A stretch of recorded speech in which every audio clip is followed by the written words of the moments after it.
To be successful, you have to have your heart in your business and your business in your heart. That's a quote by Thomas Watson Sr. Time is precious, time is money, and this is a time for Money Talk on Atlantic Television Network. Good day, viewers, and welcome to a fresh episode of Atn Business on Atlantic Television Network right here in the city of Port Harcourt. This is a network's medium of bringing the happenings in the economic sector of the society to our discerning viewers. This program is aimed at bringing to the doorstep of viewers the business, financial and economic activities from all strata of society. Its delivery is accentuated through the various stock exchanges across the world, news about government, economic activities, private sector business activities, laced with expert opinions, stakeholders analysis, and correspondence reports. By the end of the show, you can be rest assured of being informed accurately of financial activities around the world. I am your host, Wendy Aguma. Headlines. Oil discrepancy. Nigeria's crude production figures contradict government claims. Naira slums lose ground against US dollar. China to catch up with US in AI apps. Google's 2.4 billion euro fine upheld. We'll take a short break, and when we return, we'll reel out the details. Don't go anywhere.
Welcome back. Now let's go into market reports, local and international business news for today. Nigeria's crude oil production increased to 1.352 million barrels per day in August, according to OPEC's September monthly oil market report. This represents a marginal rise of 45,000 barrels per day from July's output. However, this figure contradicts the federal government's claim that daily crude production has reached 1.6 million barrels per day. President Tinubu announced this increase in his August 4th nationwide broadcast, attributing it to reforms in the Public Petroleum Industry Act. The Nigerian Upstream Petroleum Regulatory Commission also reported a higher production figure of 1.61 million barrels per day in July, but OPEC's data obtained through direct communication with the Nigerian government shows a lower output of 1.30 million barrels per day for July. This discrepancy raises questions about the accuracy of production figures. In May, Nigeria's daily production dipped to 1.25 million barrels per day, despite claims of nearing 1.7 million barrels per day. OPEC data showed a loss of 30,000 barrels per day in May. The inconsistency in production figures highlights the need for transparency and accurate reporting in the oil industry. As Nigeria seeks to address challenges in the sector, reliable data is crucial for effective policy making and investment decisions. Nigeria has successfully issued its first ever foreign currency domestic bond, securing $900 million in subscription. The bond's oversubscription reflects investor confidence in Nigeria's economic stability and growth potential. According to Finance Minister Wale Edu, the bond's success marks a significant step in the government's effort to deepen economic growth and promote financial inclusion. The issuance demonstrates the government's commitment to diversifying fund sources and economic challenges. The bond attracted a wide range of investors, including Nigerians both locally and abroad, as well as institutional investors.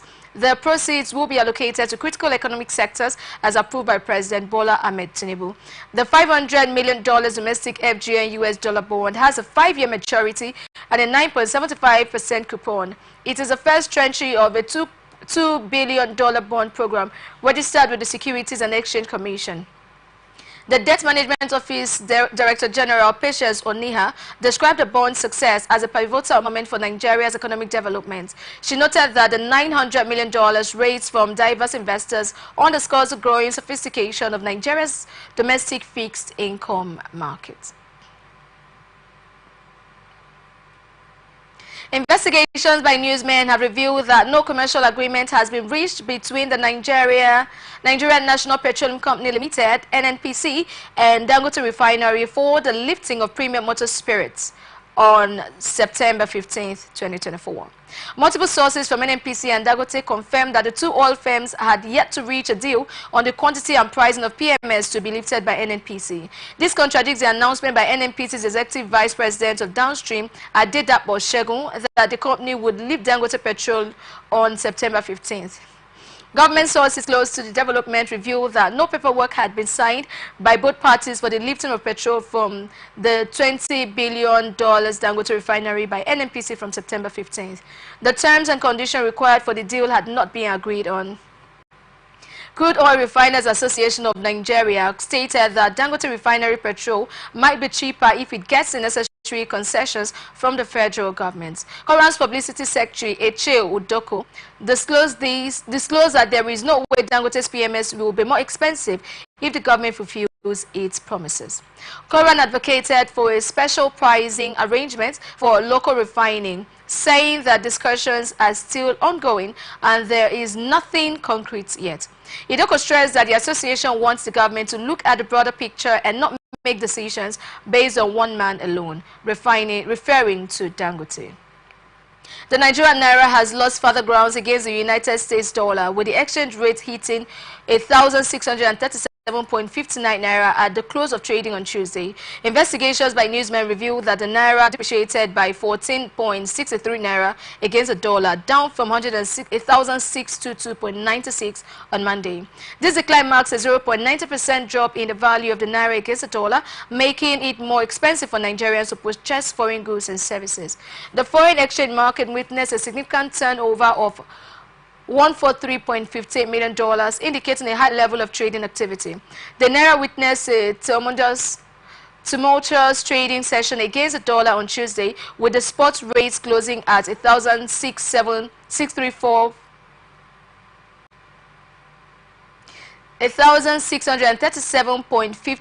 naira, a slight appreciation of 3 naira 61 kobo from the opening rate. However, the forward rate told a different story, with a high of 1,655 naira and a low of 1,499 naira, indicating significant fluctuations in the market.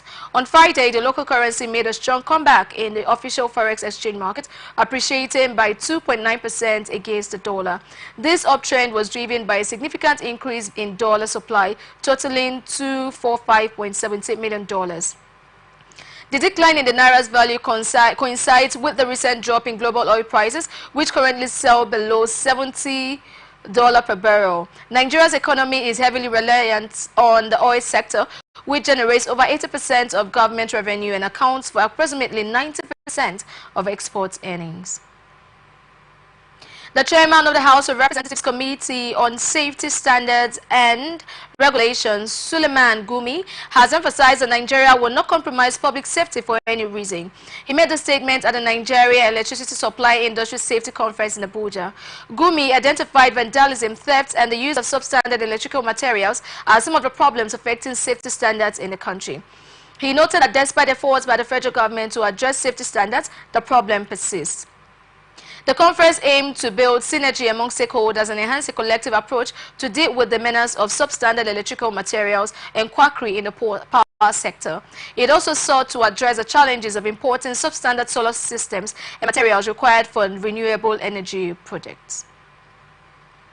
Gumi stressed that the conference would provide opportunities for experts to enhance the capacity of persons carrying out electricity installations to ensure compliance with safety standards. He added that the committee would carry out its constitutional functions of oversight and investigation to ensure safety standards are met. The conference highlighted the need to prevent electrical accidents, electrocution, and distortion of electricity networks and grids. Gumi emphasized that the federal government is committed to ensuring that electricity service delivery is carried out in a safe, secured, and qualitative manner. Nigeria's financial sector has grown by over 30% in the first half of 2024, indicating a strong recovery from the contractions observed in 2021.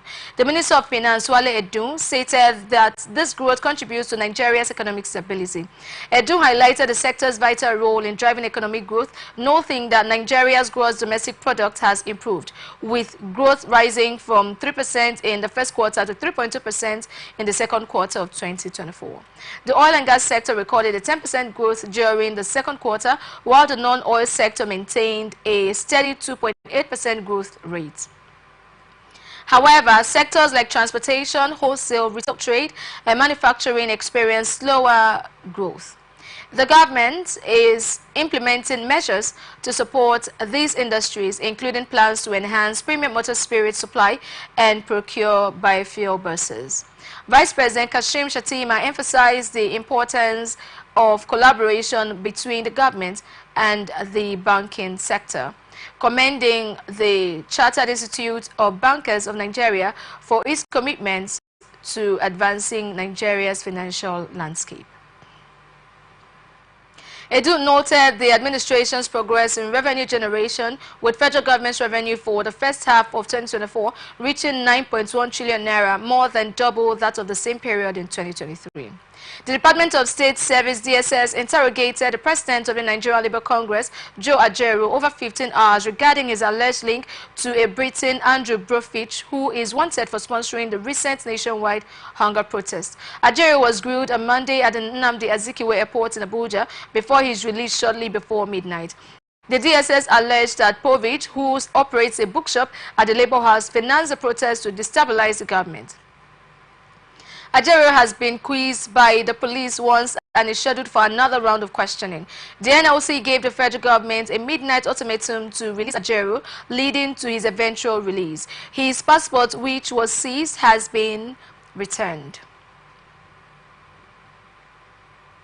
Femi Falana, counsel for the NLC, confirmed the release of Ajaero's passport. However, a former DSS director, Dennis Amakri, argued that Ajaero should not be allowed to leave Nigeria due to the ongoing investigation into the suspected terrorism financing. Former Vice President Atiku Abubakar condemned Ajaero's arrest, stating that the level of oppression in President Tinubu's government surpasses that of military dictatorship. He also criticized the DSS visit to the Socio-Economic and Accountability Projects Office and the detention of a journalist. Taxi drivers in Abuja are expressing frustration over the delays in the government's promised free conversion of their vehicles to compressed natural gas. The conversion, announced in July, aims to mitigate the impact of rising fuel costs, but the slow pace is affecting the drivers' livelihoods.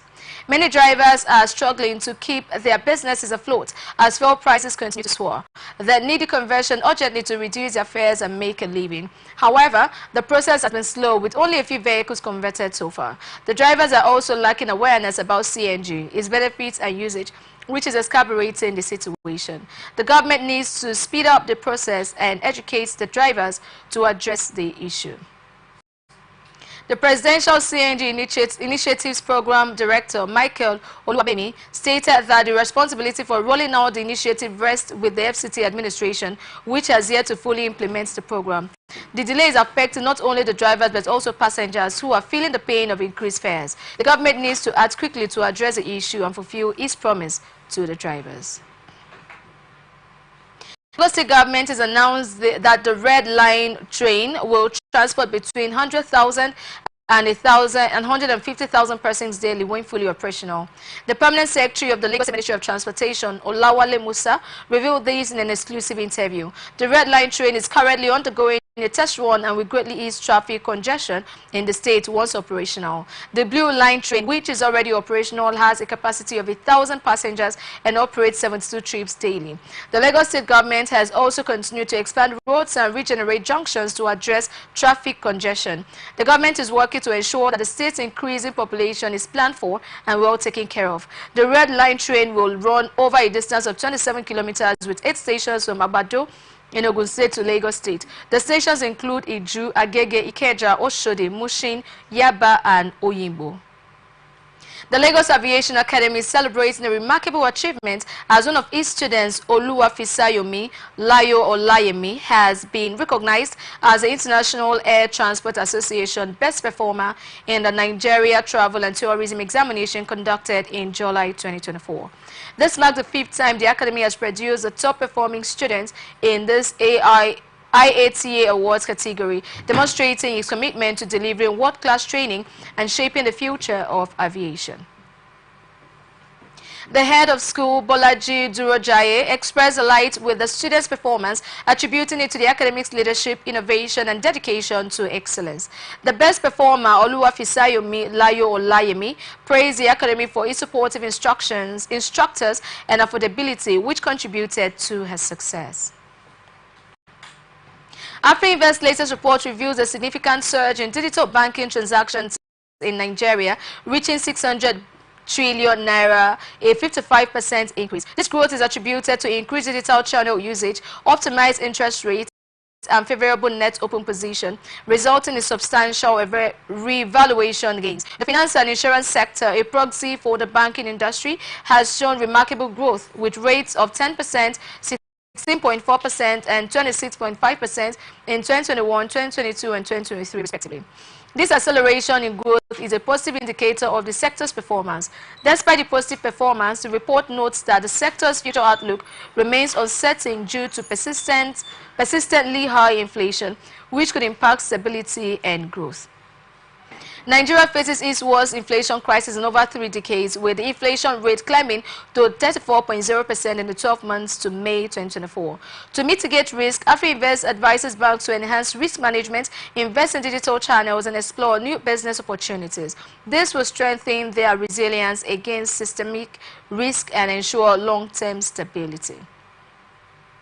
The report emphasizes the need for comprehensive fiscal and monetary policies to address structural challenges, optimize foreign exchange inflows, and block financial leakages to combat high inflation. By addressing these challenges, Nigeria can ensure a stable and growing banking sector, ultimately driving economic growth. Japan Gold and Ventures PLC has received approval from the Securities and Exchanges Commission for a private placement for 8 billion new shares at 2.5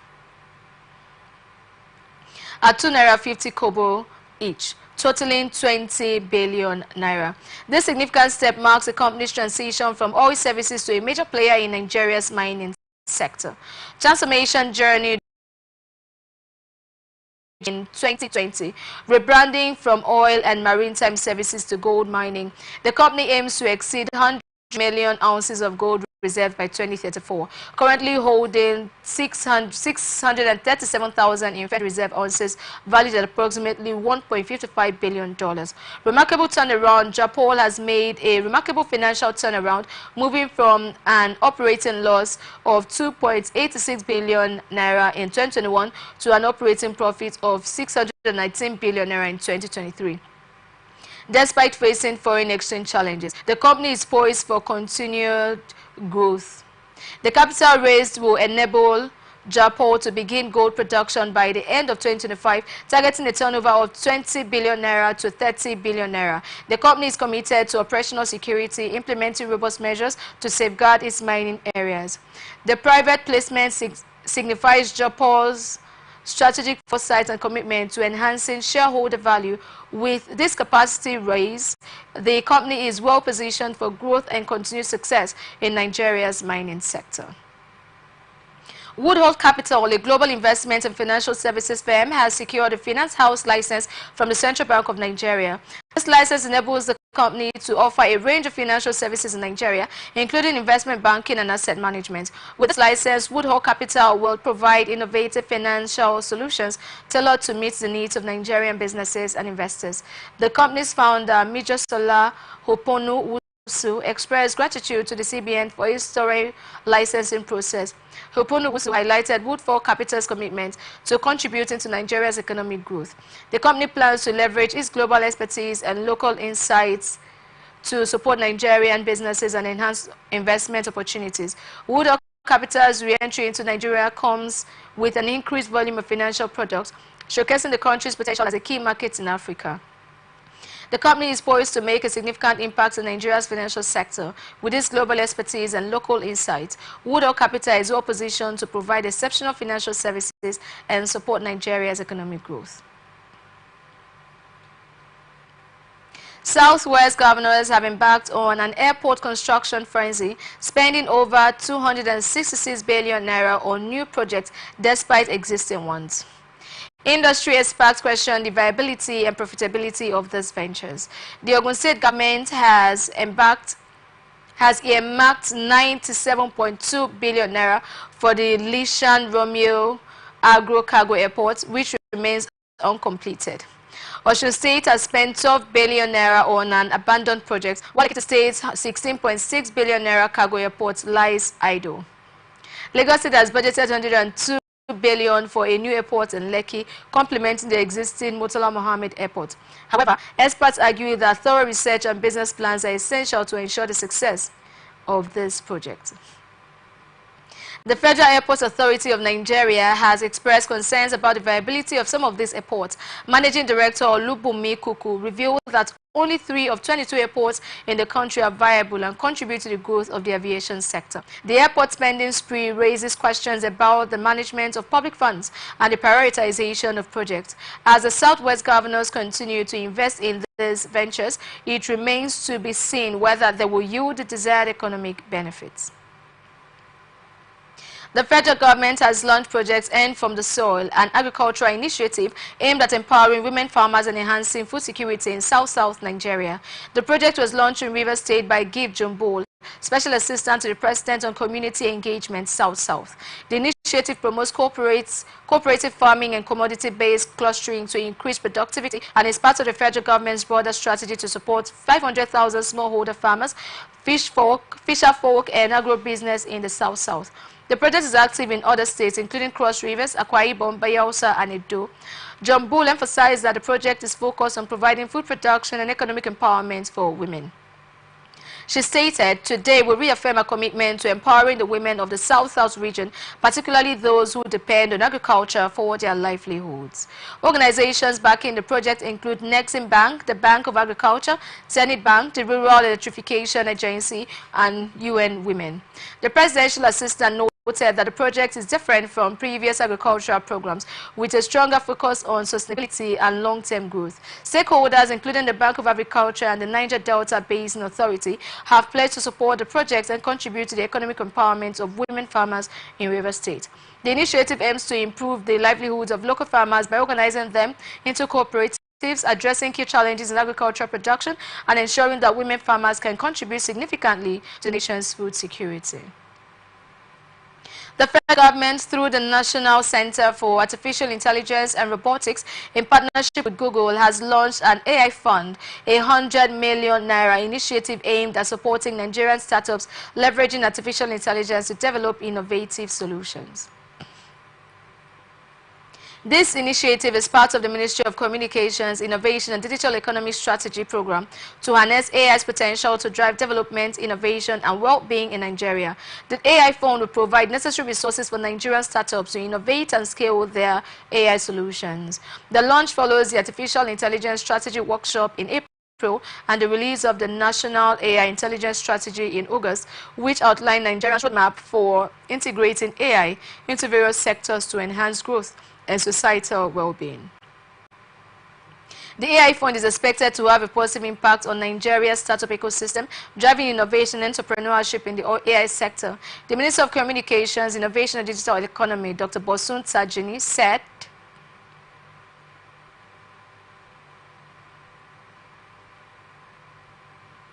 The AI Fund is a critical step in nurturing homegrown innovation that addresses local challenges and contributes to economic growth. Selected startups will receive funding of up to 10 million naira, access to Google's AI tools and mentorship from Google engineers, and opportunities for international exposure and connections to Google's vast network.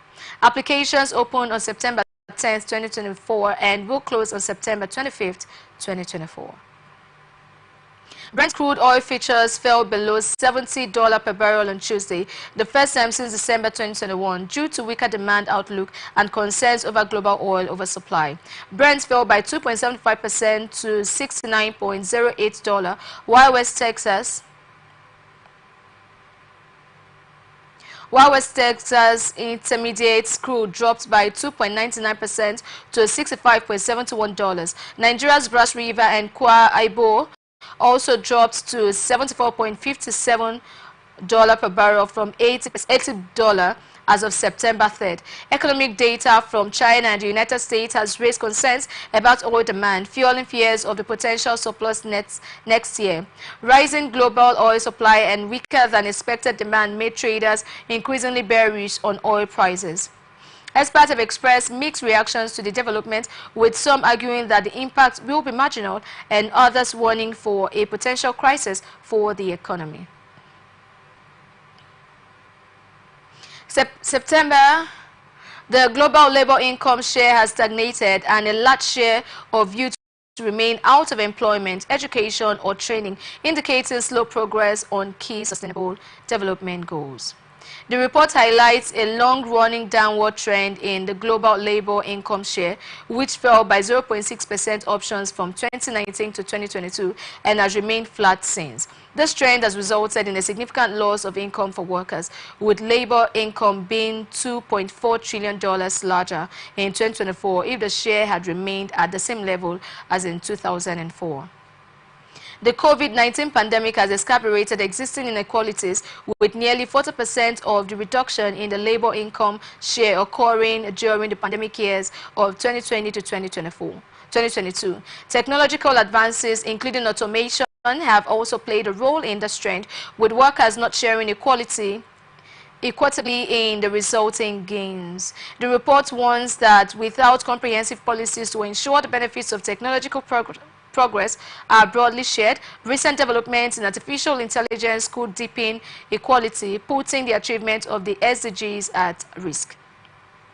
Experts call for policies promoting an equitable distribution of economic benefits, including freedom of association, collective bargaining, and effective labor administration to achieve inclusive growth and sustainable development for all.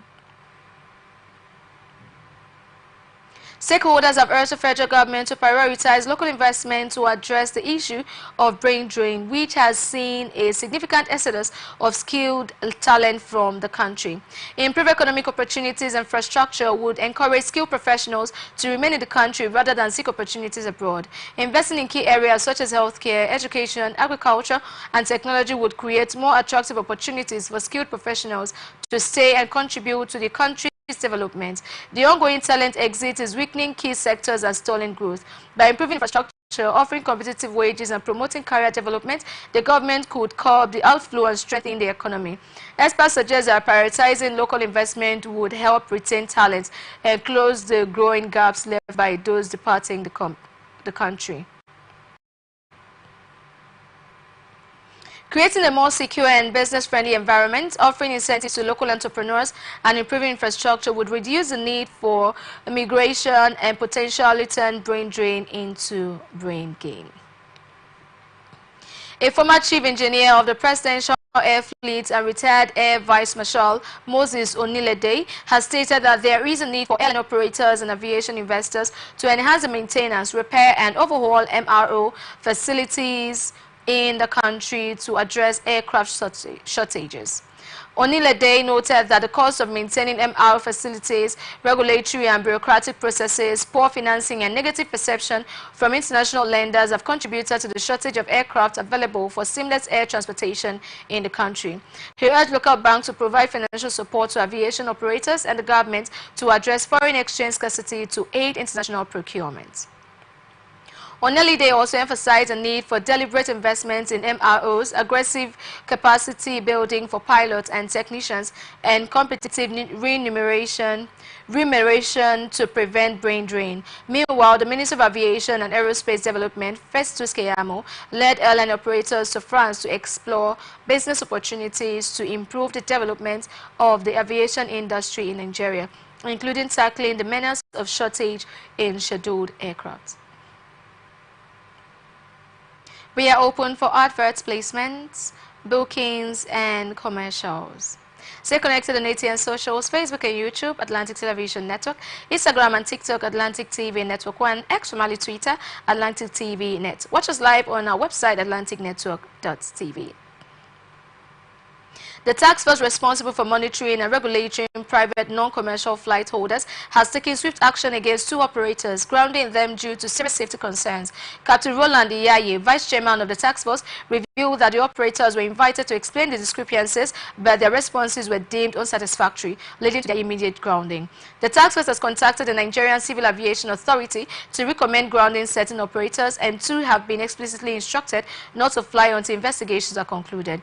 This move comes after recent investigations uncovered numerous discrepancies and safety issues. The task force was established by the Minister of Aviation and Aerospace Development, Festus Keyamo, in June to address illegal private charter operations and related matters, including allegations of illicit money laundering and illegal drug smuggling activities.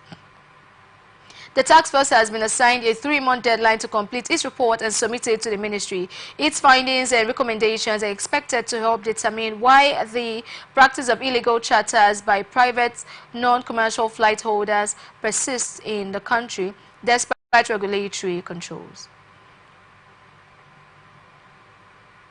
Oil marketers are concerned about the delay in announcing the price of premium motor spirit produced by the Dangote Petroleum Refinery, as a landing cost of imported PMS is now about 1,120 naira per litre. Dealers stated that a high PMS price on the Dangote Refinery would lead to the importation of the commodity by the marketers, since the government has opened up the market for competition.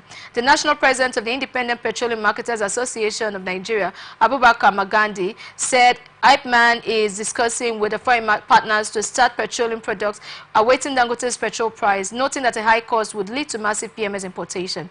An official of the Dangote Group said the president of the group, Aliko Dangote, would do everything possible to beat down the price of petrol, stating that Dangote will sell PMS in Nigeria whether or not the NNPC agrees to take its takeoff. The NNPC and the Dangote Refinery are yet to agree on the modalities for the sale of the latter's PMS, with the NNPC stating it would only fully take off PMS from the DRL if the market prices of PMS are higher than the pump prices in Nigeria. You're watching Atn Business of Atlantic Television Network. We will be back after this break.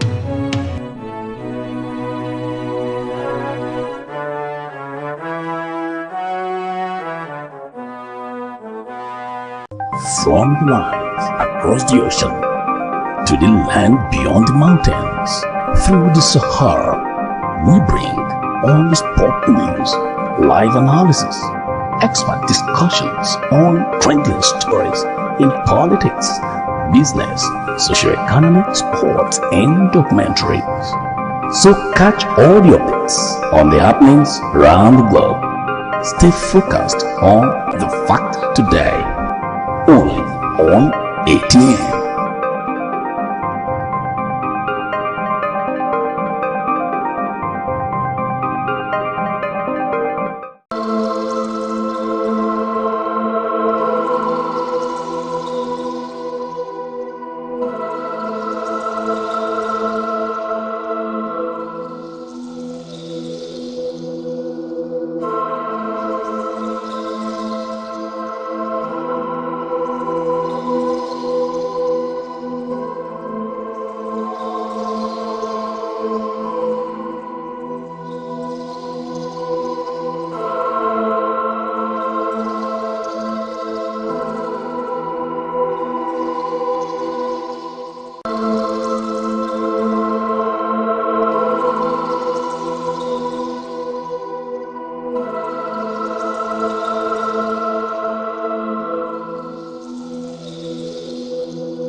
Welcome back to Atn Business, London Television Network. Now to the rest of our stories. Kai-Fu Lee, former head of Google China, predicts that Chinese AI apps will rapidly gain traction despite China's AI models being 6 to 9 months behind those developed in the US. Lee, a renowned AI expert and founder of Sinovation Ventures, notes that the cost of training AI models has significantly decreased, paving the way for a surge in AI app development in China by early next year. While Chinese AI models may lag behind their US counterparts, Lee believes that China will eventually develop the best AI apps globally, driven by innovation from both large companies and startups. Major Chinese companies like Alibaba and Tencent have already released their AI models and business products, and investors are backing AI startups, demonstrating growing momentum in China's AI ecosystem. Lee envisions the development of a super app that can perform multiple tasks, but notes that this will require new devices that are always on and always listening, a goal that may take 5 to 8 years to achieve. The U.S. financial system has been relatively stable since the Federal Reserve began operating in 1914, despite some notable exceptions, such as its failure to prevent the bank failures of the 1930s. However, a peculiar pattern persists, with September and October consistently being weak months for the economy. This phenomenon is intriguing, especially considering the U.S. economy is no longer primarily agricultural. One possible explanation is that people tend to fear events that have happened before, even if they don't remember the origin of the fear. This collective memory could contribute to a self-fulfilling prophecy. As people expect weaknesses in the fall, they may adjust their behavior, such as reducing risk, which in turn makes the expected outcome more likely. This theory may seem far-fetched, but it warrants consideration. The repetition of fall panics over time could have created a psychological effect, influencing economic decisions and perpetuating the pattern. Understanding this phenomenon requires exploring the complex interplay between economic history, collective memory, and human behavior. Global trade disruption could make it harder for the Bank of Canada to consistently meet its 2% inflation target, and it will have to balance the risk of controlling higher prices with ensuring economic growth. Bank of Canada. Governor Tiff Macklem said on Tuesday, inflation in Canada has been consistently falling this year, pushed down by interest rates that were at a 2-decade high of 5% for more than a year before the central bank cut rates 3 times in a row before June. Macklem said with globalization slowing, the cost of global goods might not decline to the same degree, and this could put more upward pressure on inflation. He said this means that the bank is focusing on risk management to balance inflation and growth, and investing to better understand global supply chains. Overall inflation in Canada in July fell to a 40-month low of 2.5%. Canada is a small open economy which relies heavily on trade and is therefore particularly vulnerable to disruptions. He said while the BOC does not set trade policy, it needs to understand shifts in global trade because they affect Canadians and drive costs and inflation. The BOC in June became the first G7 central bank starts to trim borrowing costs as inflation continued to stay within its target range of 1 to 3% since this year. The bank has cut its key policy rate by 75 basis points to 4.25% this year. China's exports rose by 8.7% year-on-year in US dollar terms in August, according to the Customs Agency. That was higher than the forecast for growth of 6.5% year-on-year in US dollar terms. Imports grew by 0.5%. That was less than the expected 2% increase from a year ago in US dollar terms. In July, exports rose by 70% from a year ago, while imports increased by more than expected 7.2%. China's exports to its major trading partners, the U.S., European Union, and Association of Southeast Asian Nations, all rose in August from a year ago. Exports to the EU grew the most, up by 13%, according to CNBC calculations of official data. China's imports rose by 12% in August from a year ago, while imports from the EU fell, the data analysis showed. Imports from ASEAN rose by 5%. China's imports from Russia fell by 1%, while exports rose by 10%, the data analysis showed. China's exports of cars rose by nearly 40% in August to 610,000 vehicles. Exports of ship vessels rose by 40%, while the number of smartphones exported climbed by 6.7%. Suitcase exports rose by nearly 9%. The value of integrated circuit exported rose by 18%, while imports increased by 11%. The volume of China's rare earth imports fell by 1% in August from a year ago, while imports declined by 12%. The country in June announced a new policy to increase its oversight of the domestic rare earth industry out of national security concern.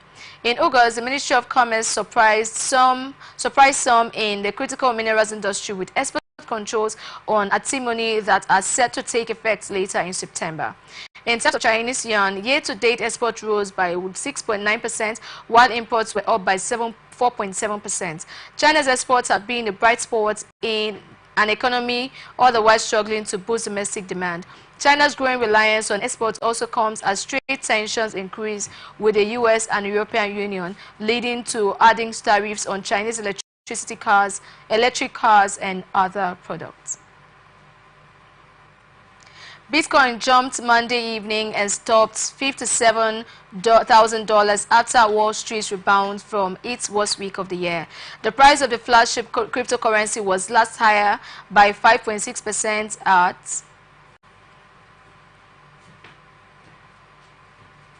at $57,449.00 according to Coinmetrics. Last week, Bitcoin tumbled 9% for its worst weekly performance since August 2023. Bitcoin has been trading range-bound for most of the year. Last week, it briefly fell below its floor of $55,000. Cryptocurrency lacks major catalysts at the moment, and that in their absence, prices are likely to be sensitive to macro factors and continue to consolidate. Euro's top court on Tuesday upheld a €2.4 billion, that's $2.65 billion fine imposed on Google for abusing its dominant position by favoring its own shopping comparison service. The fine stems from an antitrust investigation by the European Commission, the executive arm of the European Union, which concluded in 2017. The Commission said at the time that Google had favored its own shopping comparison service over those of its rivals. With the General Court, the second highest court, which also upheld the fine. Google then brought the case before the European Court of Justice. The EU sub-court, the ECJ, on Tuesday dismissed the appeal and upheld the Commission's fine. To address European concerns, Google in 2017 made changes that would have the same way as competitors for advertising slots within shopping search results. Because are mounting pressure on Alphabet-owned Google globally. In March, the EU launched an investigation into Alphabet under its sweeping Digital Markets Act. It scrutinizes the practices of tech companies in Europe. In the US, Google is in the midst of an antitrust case against the Department of Justice with regard to its advertising business after losing another antitrust case earlier this year.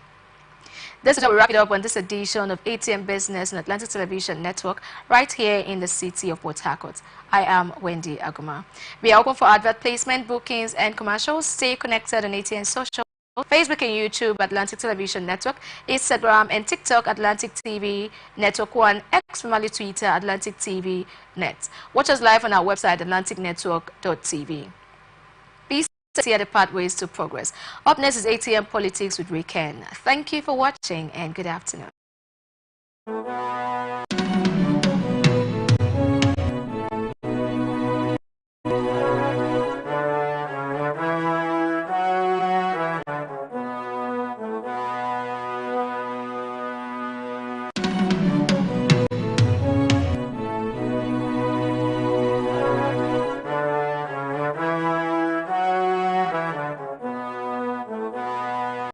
From life across the ocean to the land beyond the mountains,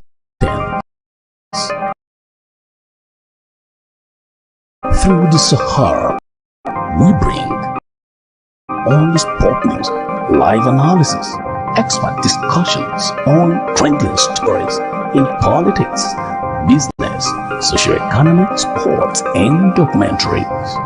So catch all the updates on the happenings around the globe. Stay focused on the fact today, only on ATN.